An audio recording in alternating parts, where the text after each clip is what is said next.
Support for your public radio station comes from our members and from Monroe County Economic Development, accepting applications for the Micro Advantage Loan Program designed to help small businesses with expenses such as equipment upgrades, marketing, and hiring. Details at monroecountybusiness.org. And Two Point Capital Management, an investment firm working with clients to create custom portfolios of stocks and bonds. Two Point is dedicated to helping people manage financial risk in good times and bad. More at twopointcapital.com. From WXXI News, this is Connections. I'm Evan Dawson. Our connection this hour was made when a group of researchers set out to understand how effective AI propaganda has become. When we talk AI propaganda, talking artificial intelligence, of course, and the study from Stanford University is rather chilling to me. They concluded, quote, major breakthroughs in large language models have catalyzed concerns about nation states using these tools to create convincing propaganda. We sought to answer a single question. Could foreign actors use AI to generate persuasive propaganda? In short, we found that the answer is yes, end quote. Now, they added that more research is necessary, but every day AI gets a little better and a little more sophisticated, and it's quite possibly cheaper to use than a more elaborate propaganda scheme. So what does that mean for the way that foreign governments might use AI? What are the risks? How can we become better consumers of information? One way to think about this is, if you were to be shown a news report online, how good do you think you would be at sussing out whether it is real news, legitimate news, AI, propaganda? You think you'd be pretty good at it? A lot of people say they'd be pretty good, and we're not as good as we think. I want to talk about it this hour with our guest, who is in Rochester as a guest of the local chapter of the World Affairs Council. Bret Schafer is a senior fellow focusing on media and digital disinformation for the Alliance for Securing Democracy. Bret, welcome to Rochester. Thanks for making time. Thank you. Appreciate it. Right off the plane, and he made it on time, which says something about the current state of the air industry, so we're grateful for your time. Let me just start by asking you to tell the audience a little bit more about what it is that you do and you focus on. Sure. So we do research is sort of the main thing that we do. So we look online, we try to find vulnerabilities on social media platforms and the information environment more broadly. So we look at the ways that Russia, China, Iran can take advantage of the current digital ecosystem. So that's both with creation of content. So can you make a deepfake video? Can you create the perception that something is happening that's not really happening? A lot of our focus, though, is on attacking information systems. How do you get information in front of people? How do you get information in front of people so they don't know the source of the information? So we look at the ways in which our information space can be manipulated and weaponized by foreign actors. How much has changed in the last 3 years? A lot, a ton. So I started this work in 2017 as a full-time profession, and then we were focused on social media and fake accounts. It has changed dramatically since then, and as you noted, the last 3 years with AI is when it has radically changed. So now the work that used to be done by Russian trolls sitting in St. Petersburg, it was manual labor, that can be scaled up significantly. So this is forward in the information age, where you're able to produce at a much higher volume. The speed and scale is better, and the sophistication is much, much better. So I want to spend some time talking about how we form beliefs or what we accept and the different biases that we struggle with, our own sort of confirmation bias or motivated reasoning in regards to AI. But before we even do that, I want to back up a little to the work you were doing in 2017, 2018, 2019, because to your point, at that time, there's a sea of bots or Russian trolls, for example, or people who are creating fake accounts just to inflame. And one of the things that really concerns me, frankly, the reason I barely post on X or Twitter anymore is because I look back and I'm stunned at how often I would actually engage with accounts I couldn't tell if they were people or not. Mm-hmm. And I'm like, well, if someone's wrong on the internet, I have to spend some time on this. And my mental health is so much better that I don't do that. But I'm also, that's a tool that used to be effective at building community and getting different sources, and now it's mostly gone. But I'm amazed at how long that it took me and how long it's taken a lot of people. Frankly, a lot of people still do it. They will engage with these accounts that you can't tell if they're real, you can't tell if that's a person, you can't tell if it's a bot, you can't tell if it's legit. And we do it and we get so angry, and then we try to act as if it means something. We're not very good consumers of information before even AI hits the scene in a big way. Yep. Are we? No, I mean, a lot of this is perception hacking. It's manufacturing consensus around a debate. So when you look at the purpose behind what Russia's doing here, it is to create rage a lot of the time. China's a little bit different. They tend to have policy objectives that they try to push. Russia is just happy for Americans to be fighting against Americans. So a lot of times you see comment sections even that are just flooded with commentary meant to keep you enraged and meant to keep you distracted. And so that's the purpose in and of itself. And so this is a real problem as we try to kind of understand the political opinions of those around us, political social opinions, is so much of it is being manufactured that if your perception of the other in this country is being drawn from social media, you have a very warped perception. And so we need to get out away from our computers and actually talk to people where, yes, we're polarized, but people tend to be reasonable. A lot of what's happening on social media, are people who are doing it for clicks or for money, or intentionally the rage is being manufactured by those who want us to be enraged. And I want to get back to China a second. I'm very interested in the difference as you see them and the different purposes. But I recall during the Republican presidential primaries that Governor Nikki Haley had talked about possibly regulating in ways that didn't allow for anonymous social media accounts. You know, I mean, my instinct is to not seek to overregulate speech on platforms. I also see the damage that's being done. I don't know how much a proposal like that would fly. But before we get to sort of cultural or educational fixes, are there any policy fixes to some of this stuff? Well, the EU is certainly trying. More aggressively than we are, right? Way more aggressively. We have not done much in this country, frankly. The only place where we've seen movement is around kid safety. So we have passed a couple bills to update some of the original digital policies around the safety of children online, but that's about it. Nothing else has moved forward in the U.S. The EU has passed several sort of comprehensive bills. Now, these are controversial. They're very controversial here. The Trump administration does not like them. Silicon Valley really doesn't like them. But they have put in place some efforts to at least get some transparency from the social media companies. So we have an idea of why we're being shown certain things, how the algorithms work. There's some accountability if it is found that platforms are systematically abusing the certain terms and conditions that people agree to.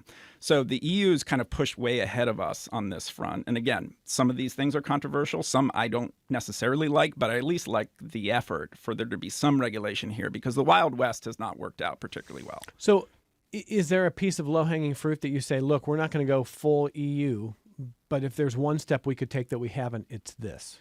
Transparency. I don't know why transparency is controversial. But how?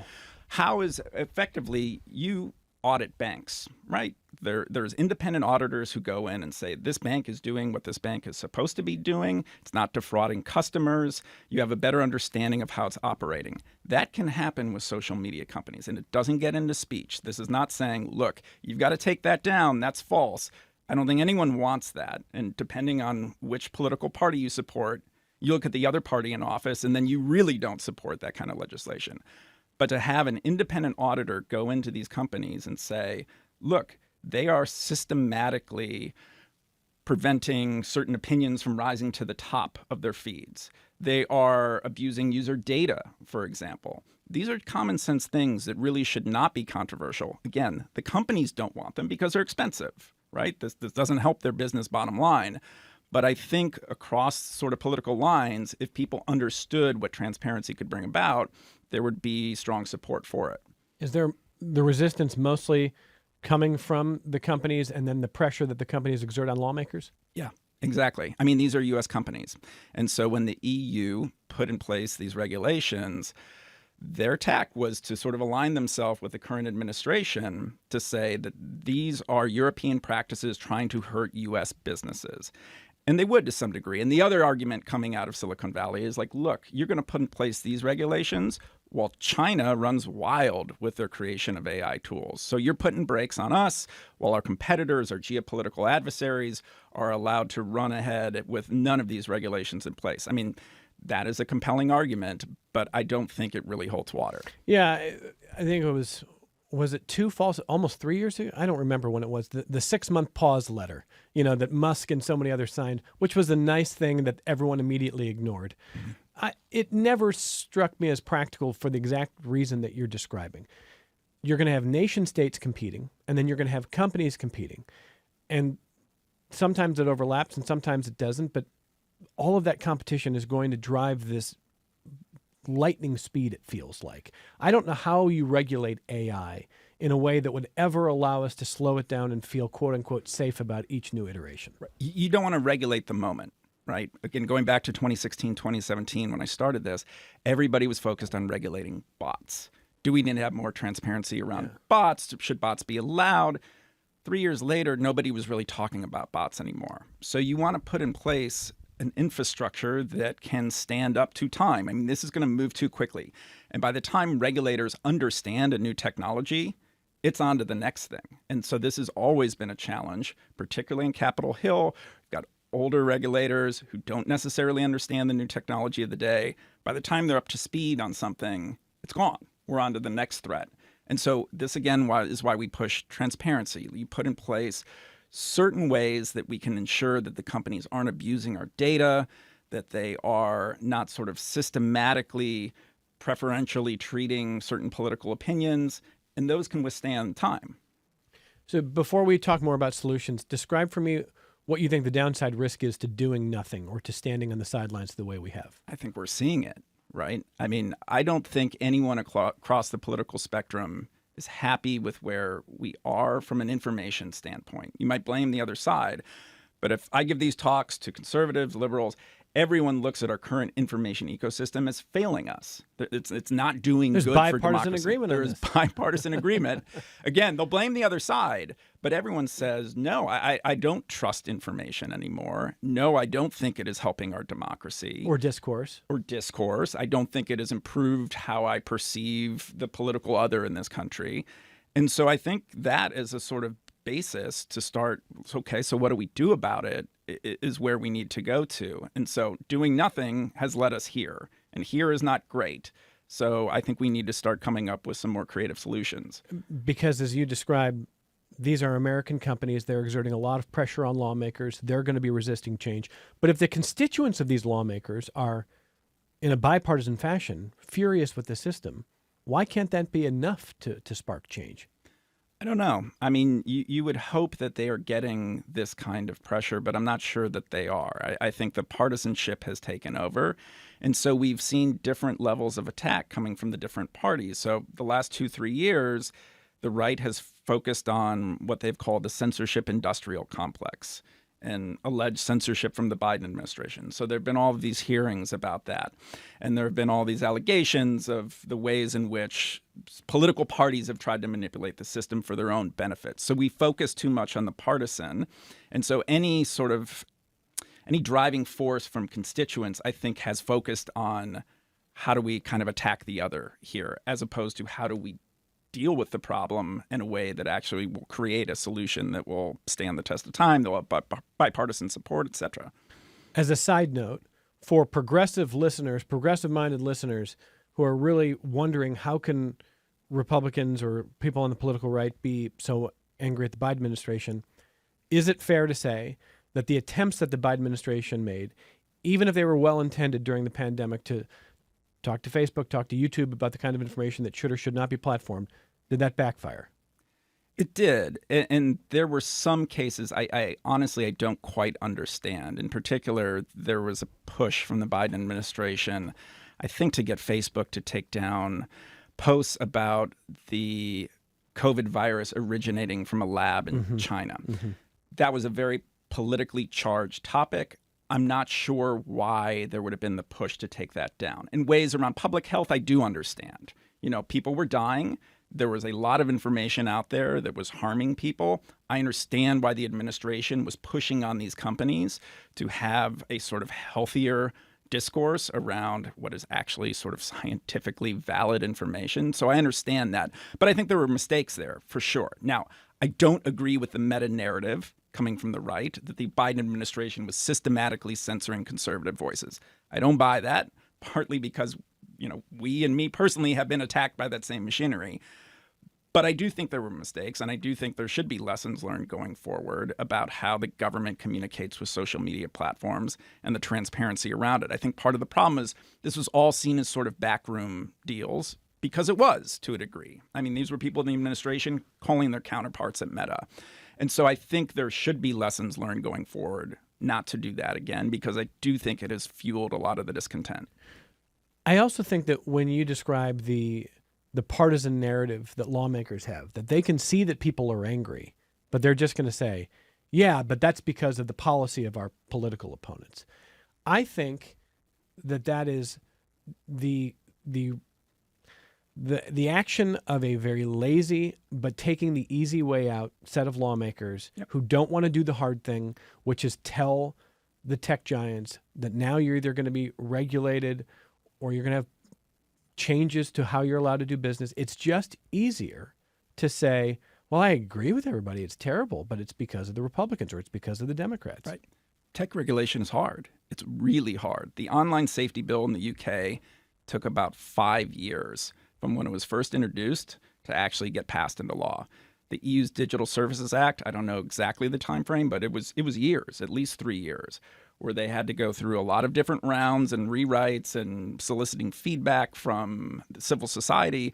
And so getting to that endpoint is hard. It's going to last longer than some of these politicians will be in office. And so that's not a particularly appealing thing to latch onto when the endpoint may happen years down the road, but we're electing them to do the hard work. And exactly to your point, it is easy just to blame the last administration for everything that's wrong. It is hard to actually go through the process of figuring out, okay, what should this regulation look like? What would it take to come into force? What are the drawbacks? That's the hard work we expect from them. And the folks in tech write checks to Republicans and Democrats, don't they? Correct. Yeah, Yes. sure they do. I also want to ask you, apart from policy, on the sort of cultural or just becoming a smarter citizen side of this, if you were talking to children, I have a 13-year-old son. If you were talking, and I don't want to make this about kids because sometimes these conversations happen. It's like, well, how are we going to teach kids? Adults are really struggling with this. Like people of all ages are really struggling. But if you wanted to send a message, especially to young people who are going to be coming up in the social media age, of how to handle online trolls and the outrage machine, what are your guideposts for them? First of all, there are different challenges by age, by generation. So the younger generation tends to struggle a bit more with media literacy, but they absolutely understand digital technology. So they understand how these systems work, and I think they more intuitively understand that a lot of the people engaging with them online aren't real, in ways that the older generation, they do have a better standard of media literacy. They understand what good journalism looks like, but they struggle with the digital technologies. So I think there are challenges sort of across generational divides. But in terms of advice, you don't want to say don't trust anything you see, because that leads to an uninformed citizenry. You don't want people to disengage, but you do have to be exceptionally skeptical, especially when results are being fed to you through an AI system. So now, if you've seen on search engines, almost all of them have put into place an AI-generated result at the top. What we've seen from studies is the vast majority of users do not make it past that AI-generated summary. Those are often just not wrong. People have to understand that this is all being trained by the information that's out there. So if bad information is going in, bad information is coming back out. There's not a wizard behind the scenes saying, yeah, this is accurate, we're going to push this forward. It's all trained on data. If the training data is corrupt, if the training data is based on bad or biased information, your output is also going to be bad and biased. Yeah, just a couple weeks ago, so the Rochester City School District has a new superintendent. In our city, we get one of those just about every year. We've had a lot. And so I asked a basic search on Google. I just wanted to say, what's the full list of superintendents going back 25 years? And it did not include 3 of the last 5. Mm-hmm. And it told me that this person was followed by this, and it was absolutely wrong. I could see it right away. So I had the expertise or the information to know right away that it was wrong. But if a person was doing that search and didn't, they'd go into a presentation and just present that as if it was fact. Right. So be skeptical. Although I don't know if irony is the right word. What I'm worried about here is it is important to teach that skepticism or that rigor that says don't just trust the first AI summary. Know how to check sources. Know how to go deeper than that. Instead, what we have is a growing sort of group of Americans say, well, I'm skeptical of everything, including all institutions. Right. And all. So now I don't trust any institutions. Now I don't trust vaccines. Now I don't trust things that do have a track record. And Yeah. that does its own set of damage, doesn't it? Absolutely. Absolutely. I mean, I would look at that as being the bigger problem right now, is the lack of trust in institutions and expertise. And so, again, I think COVID was disastrous for this whole field. And so we saw a lot of mistrust grow there. And so I think there needs to be a better explanation of, look, when the scientific community comes to consensus, this doesn't mean it's necessarily a fact written in stone. It's just the best information we have right now. And that information might change and it might turn out to be inaccurate. But also if you're in a place of saying, well, everybody's wrong and I can't trust anyone, they all have their own agenda. Like, where do you want your information to come from? Yeah. Like, do you want to live in a world where you're trusting a random account on Twitter more than someone with 40, 50 years of expertise? That's what we have with a number of people. We absolutely do. And that grew exponentially during COVID. And so I don't know how we get back from there, but we have to, I think, recognize that and go through, like, what did we do wrong? And I know the public health community is going through this process right now of saying we have to stop saying, like, this is just the consensus. This is right. And actually meeting people where they are and saying, like, we understand your skepticism. We understand this wasn't your lived experience, but this is our process and this is how we got here. It may turn out not to be right, but this is the rigor that went into this finding versus who knows where this guy came up with this information. Yeah. One prediction I would be confident in making is that what we've seen with things like polio is that the longer time passes since, for example, the polio vaccine and really the sea change in public life that happened so quickly, the more time that passes to where Americans, number one, didn't live through that, also don't know anybody who had polio, the more they say, I don't think it was that big of a deal, or I doubt it was the vaccine. People email the show and they say, was the aerosol change that we did as a society? I mean, all kinds of things for the farther you get. I would not be surprised, and I would predict that as time goes on, people are going to look back at COVID and say, the whole thing was a hoax. I don't even think it was that bad. It was all about government control, as opposed to there was a lot of missteps or clumsiness in a crisis, but more than 1 million Americans died. People die. I mean, I know close people who were hospitalized and nearly lost their lives. I think that it's going to be a disaster going forward with that whole thing. I mean, I think it already is for many people. I mean, we're only a few years out. Yeah. And I think that fact that 1 million people died is lost, and people focus. Well, the shutdowns at schools were disastrous, and they were terrible for education. Yes, and we should learn from that. Oh yeah, we should. 100%. But again, you have to remember why some of these things happened. And yes, if we did it again, would we do some things differently? We should.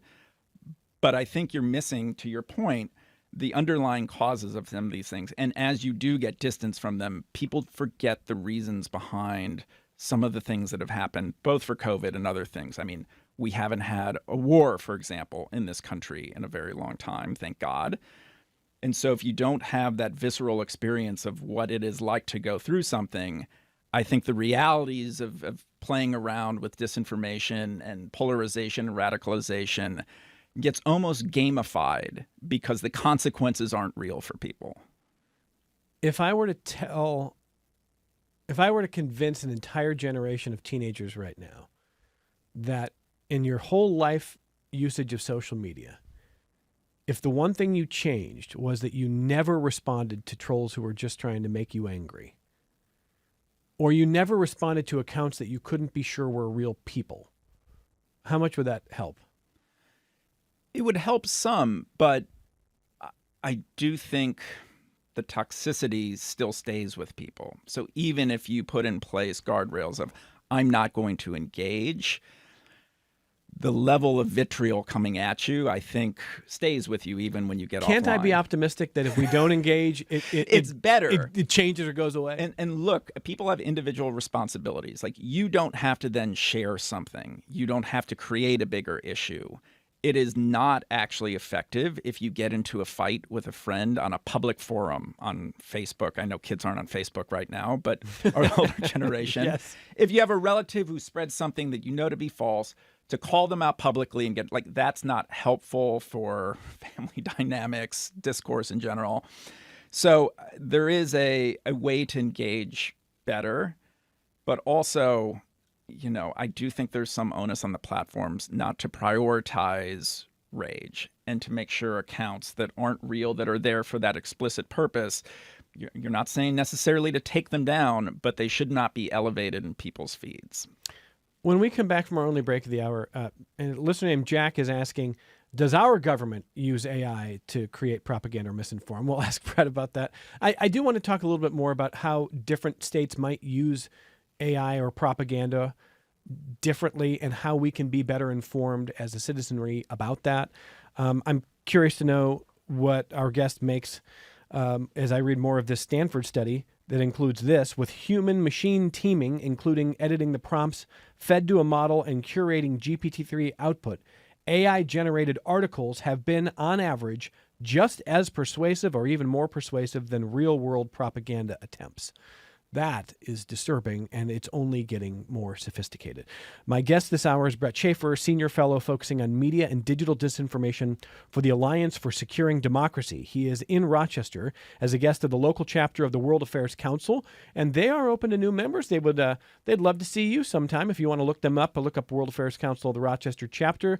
They do pretty regular events. They bring outstanding, talented, and really high-ranking folks from around the world, people like Bret Schafer, for you to listen to. So they would love to hear from you if you want to do that. We'll come right back and take some of your questions next.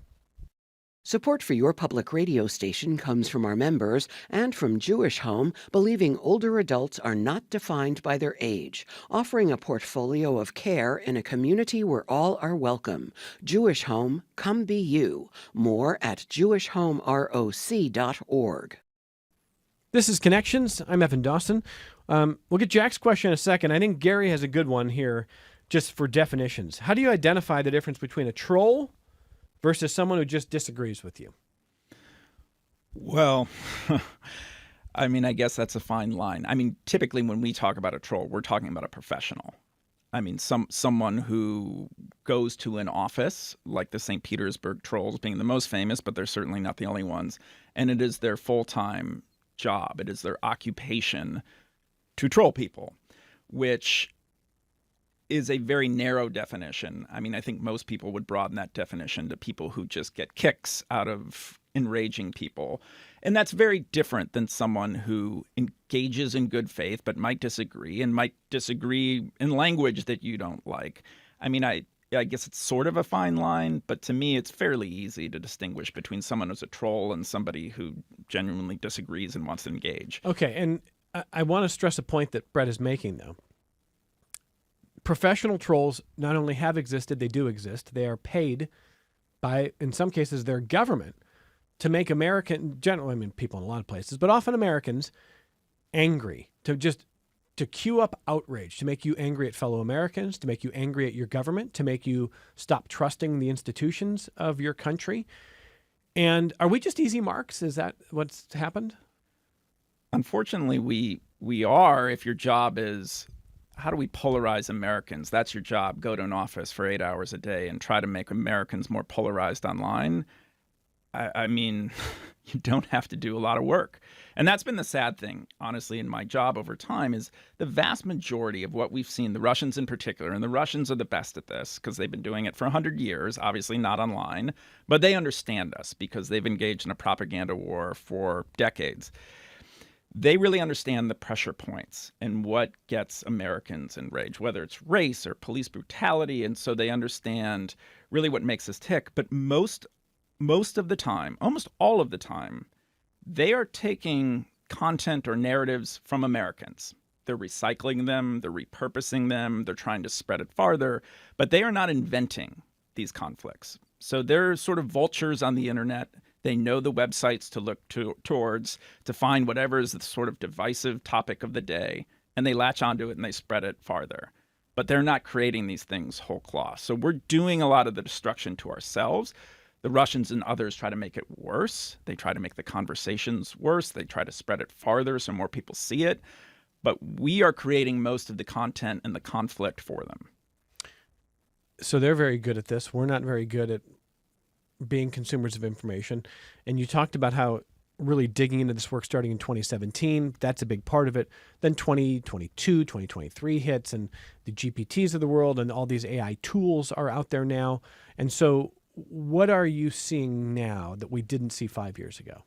So one of the things that we focused on 5 years ago was search results, and how often the Russians in particular would target search engines to try to get favorable narratives to surface higher. Because what the Russians understand, what any communication professional understands, is if people don't see your message, it doesn't matter. And they were very good at attacking systems. So they would carpet bomb certain topics that they wanted to rise in social media feeds. So whether it was their narrative around who shot down the airliner over Ukraine, the MH17, Western media would cover it when something new would happen. The Russians would cover it every single day because they knew search engines would prioritize their content. So if you're a kid in high school and you search MH17, you don't know anything about it, you are very likely to find Russian information at the top because it was the newest and they were the most frequent to publish about it. Now with large language models, they're doing the same thing. So the term is LLL grooming. So they're trying to groom these large language models with their preferred narrative. So a lot of times they're spinning up websites that they know people are not going to go to, but it's publishing the same narrative over and over and over again. And it's a numbers game because they know these large language models are sucking in a lot of data, and so they're more likely to suck in a lot of Russian data now. And so again, when you prompt a chatbot, what various research studies have found is quite often you're being spit back pro-Russian perspectives on events just because they're put out so much content that the training data is being manipulated. And they're doing this very intentionally. And so they're targeting specific events that they care about, and they're able to kind of manipulate these systems. So when a user just enters a neutral prompt, they get fed back, not all the time, but sometimes, these Russian perspectives taken from not necessarily overt Russian state media, but these cutout websites that are rerunning Russian perspectives. What about the use of AI to create video or audio that is made to look or sound real? Is that happening more often? Yes, although less often than I think has been the concern now for several years. So deepfakes were a thing going back to 2017, but they were hard, and you had to have some skills.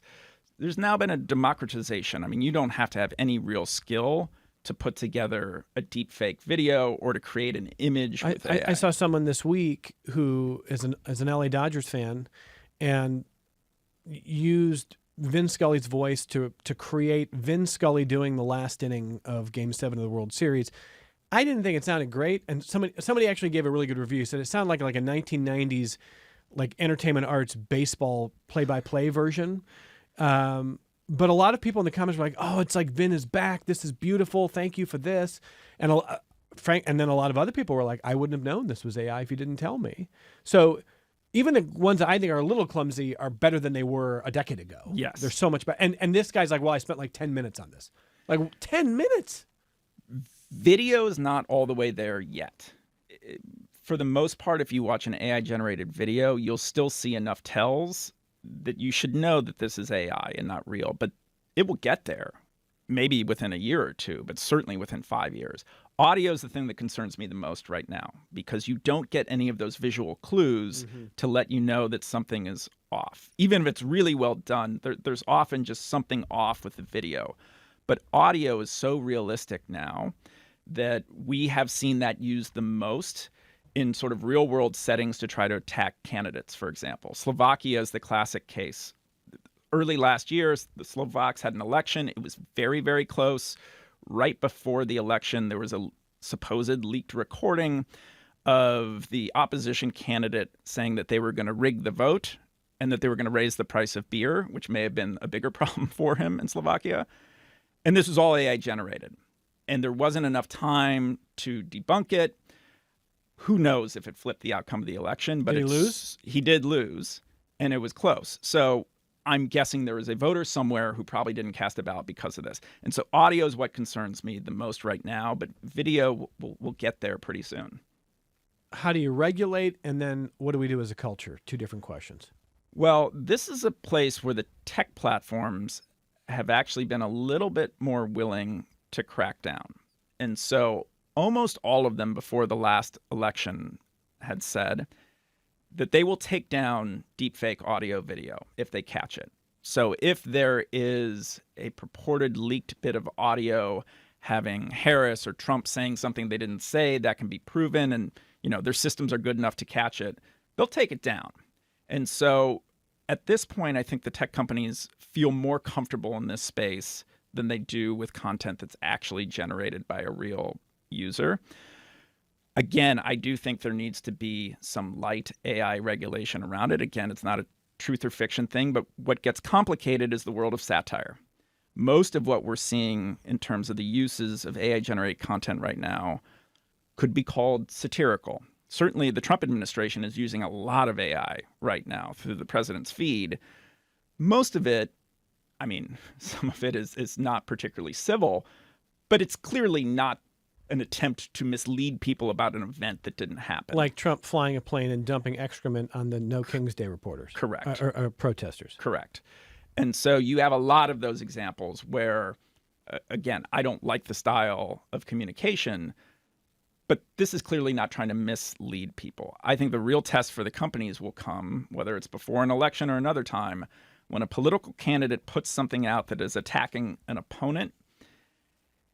It is generated through AI, but whoever put it out there says, this was meant to be satirical. It was meant to sort of prove a point. We think about the, Haitians eating pets narrative when J.D. Vance said, well, I know that probably didn't happen, but it was kind of to prove a point. What do they do then? Where there's an argument that, well, we're not really saying this happened.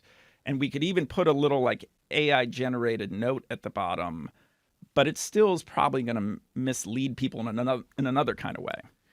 Yeah, and maybe related is part of what you told Time Magazine in a piece about the coarsening of the discourse. It's not that when the president posts an AI image of himself with huge muscles wearing a crown or something silly that people are going to think it's a real image. Right. It's that this used to be what the Redditors did, and now it's what mainstream political people are doing. What's the cost of that? Well, one, I think broadly the coarsening of our discourse has led to a lot of people feeling very isolated and removed from their elected leaders. Because if you are sitting in a partisan politician's district and you belong to the other party, you certainly do not feel represented by them when you look at their Twitter feeds. They're very hostile. They're very coarse. The use of AI here, I think, again, it cheapens the political discourse. I understand why comms professionals are saying, well, it's the language of the internet now. You gotta get up to date with it or you're gonna miss out. And to a degree, that's true. When you look at who are the voices that are the most engaged with on X, those tend to be the people that then get spots on cable news. Oftentimes, they're not the most influential politicians by any means. And so there's this perverse incentive to engage and behave badly online because it drives engagement. Marjorie Taylor Greene being an example. Being an example, yes. And now you go through the top 20 of the most engaged with politicians, maybe other than party leaders, but possibly even including party leaders. And they're people that you would find to be very politically polarizing. That drives engagement on social media. I don't think it is a good way to govern. I don't think it is a good way of engaging with your actual constituents, but it gets you coverage. And so this incentive structure being so skewed online has really, I think, created an exceptionally sort of perverse architecture and ways people engage now, because they know, I'm going to be in the wilderness of Twitter unless I become more controversial, more extreme. I start using memes. but I don't think it's good for our politics. I don't think it's good for our country. So if Russia wants to make us angry, how is China using this kind of propaganda? China has had a very interesting evolution through my time working on these issues. So China initially was not very engaged online. When we started this work in 2016, 2017, you couldn't even find Chinese diplomats on X. There was maybe one or two. And Chinese state media had some influence in other parts of the world, but negligible influence in the US. Then around 2019, they learned from the Russians, and they became more controversial, and they became more hostile, and they leaned into the Russian style of engaging Americans. And you had the birth of what was called the sort of wolf warrior diplomats. And so these were Chinese diplomats who were behaving very undiplomatically in the same way that Russians have done this for decades. And they started talking about things like the George Floyd protests. And they'd never done that before. They wouldn't touch those issues. Around 2022, 2023, they pivoted back and they sort of dropped this wolf warrior approach because I think it was blowing back on them in ways that it was perceived as not being beneficial for China's interests around the world. And so they now are more subtle, but they certainly try to rewrite historical records in a way that is more beneficial to the Chinese Communist Party. And so one of those is by actually trying to limit the kind of information that certain chatbots and large language models get trained on, and they control many of these systems. So that's where China has an advantage over Russia. Russia, other than Yandex, a search engine that's relatively popular, hasn't created a lot of digital tools. China has them. So China can say Tiananmen Square, that never happened, and that cannot be in training data. And so going into history, when people use a Chinese chatbot and ask about Tiananmen Square, you are not going to get a result that comports with history. You are going to get this sort of pro-PRC censorship model of information. I understand people who don't get good information struggling because of autocratic states trying to control the information. I'm concerned about us. I'm concerned about people who should know better and who just want to believe the most salacious thing they see if it comports with their bias. Yep. And an example from the last week is a story out of Arizona, the Halloween teachers. Have you seen this story? I haven't seen that. Okay, so some troll somewhere posts on a social platform. So there's a picture of a group of real math teachers in Arizona. These are real teachers. And for Halloween, they all purchased and wore a shirt that said problem solved, and it looked like kind of bloody. So it was like, oh, problem solved. Math problems, but we're going to do it because it's Halloween with blood. So somebody posts online and says, can you believe that this is our American school teachers now? American school teachers are off the deep end. This is a group of teachers who went for Halloween mocking the death of Charlie Kirk. And it became, it has touched the highest levels of the political right on social media to the point where Guy Benson, one of the top Fox News contributors, shared it and said, oh my gosh, this really looks like that's what they did. Countless. Fox News has covered this. So it comes out that not only did they wear the shirts last year, but the shirts have been for sale since 2016. A lot of people wear them. It's a dumb math joke. So what do people who shared this do?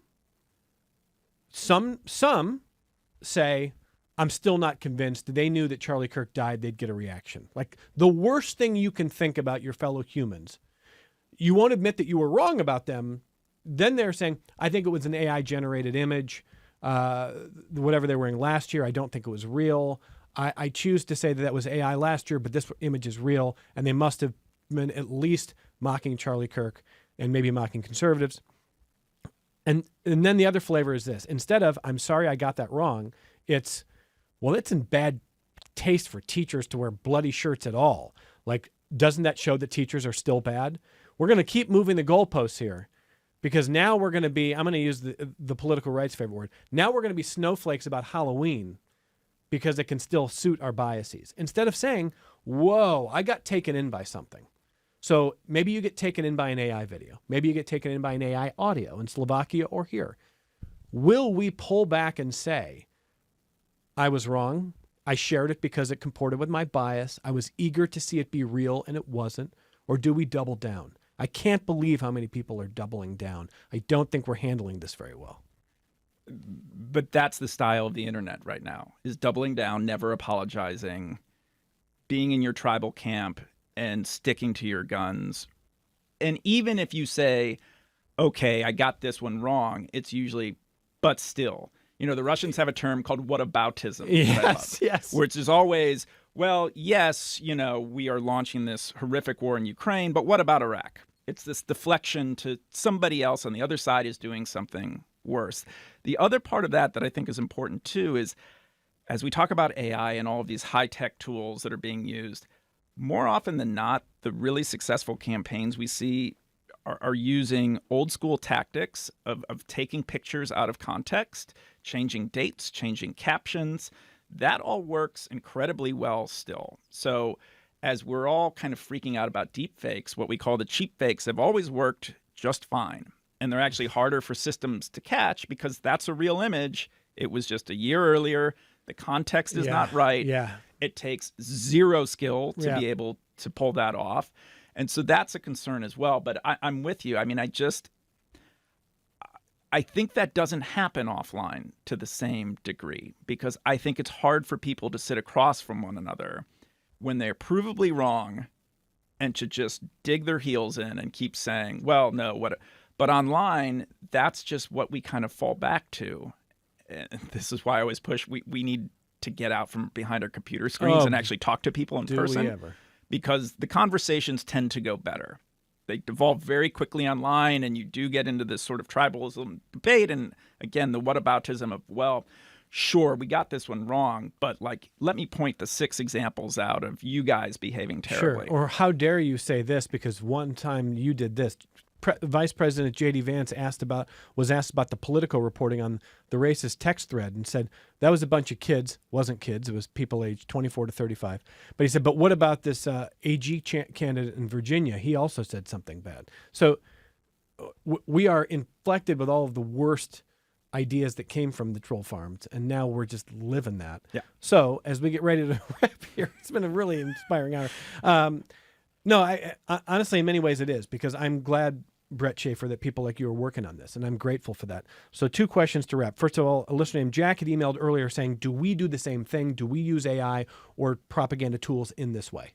Well, obviously, as we covered in political communication, it's certainly being used now. Trump, being at the top, has started using AI a ton. In terms of the U.S. running disinformation campaigns outside of our borders, we certainly have done this in the past. I don't. There's no reason to think that we would stop doing it in the age of AI. Yeah. No, and we have been caught a few times in embarrassing ways and in ways that I think are not really defensible. I mean, the case that comes to mind is during COVID, it was found that a DoD contractor was running a campaign in, I think, the Philippines to try to get Filipinos not to take the Chinese COVID vaccine. And they were running basically the same style of a troll campaign with sock puppet accounts presenting themselves as Filipinos, saying this Chinese vaccine will kill you, et cetera, really kind of gross stuff. So we've done it.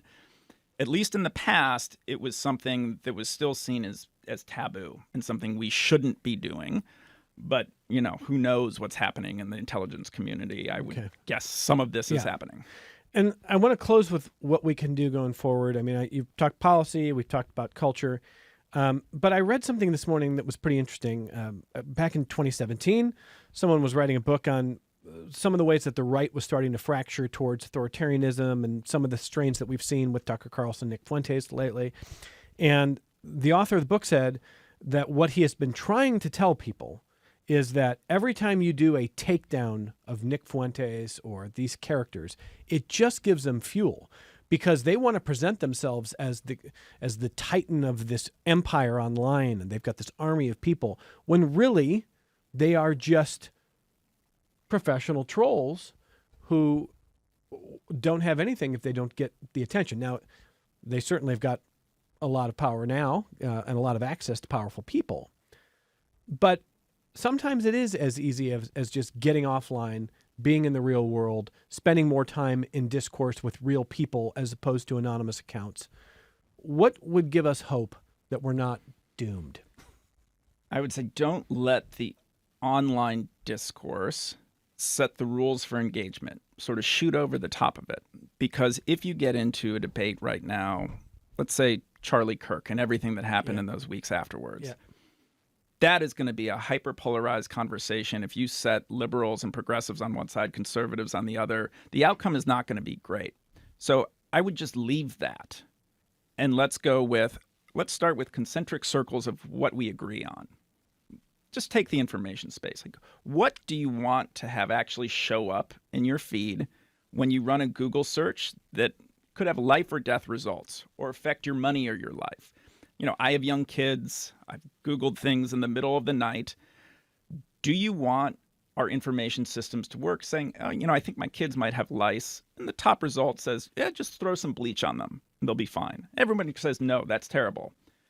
So, okay, like, how do we get to an information system where we say some sources actually are trusted more than others? And we sort of work out from there. So, like, don't let the trolls dictate the topics that we talk about or how we talk about them. Just shoot right over that. Because, again, even with all the restraint that I try to bring to this because it's my job, if I start talking about the Charlie Kirk assassination and some of the people who are enraged at Jimmy Kimmel afterwards, knowing that some of those same people have been coming at us, my colleagues, that's not going to be a constructive debate. So let's just not have it right now. And let's kind of push forward and talk about something else where we can have a constructive dialogue. It's a great way to end it. I want to thank Bret Schafer, Senior Fellow focusing on media and digital disinformation for the Alliance for Securing Democracy. A guest in Rochester tonight of the World Affairs Council, the local chapter of the World Affairs Council, and they would love to see you in the future if you'd like to join the World Affairs Council. They bring in people like Bret and colleagues in different fields throughout the year, and sometimes we're lucky enough to have them on Connections. You are generous with your time. Thank you for flying in and coming right to the studio, and thank you for the work that you are doing, Bret. Thank you. Appreciate it. And from all of us at Connections, thank you for watching, listening, whatever platform we're on. This is The Real Thing. No AI here. It's just real people doing journalism and having conversations, and we'll be right back with you tomorrow, recapping the elections on Connections.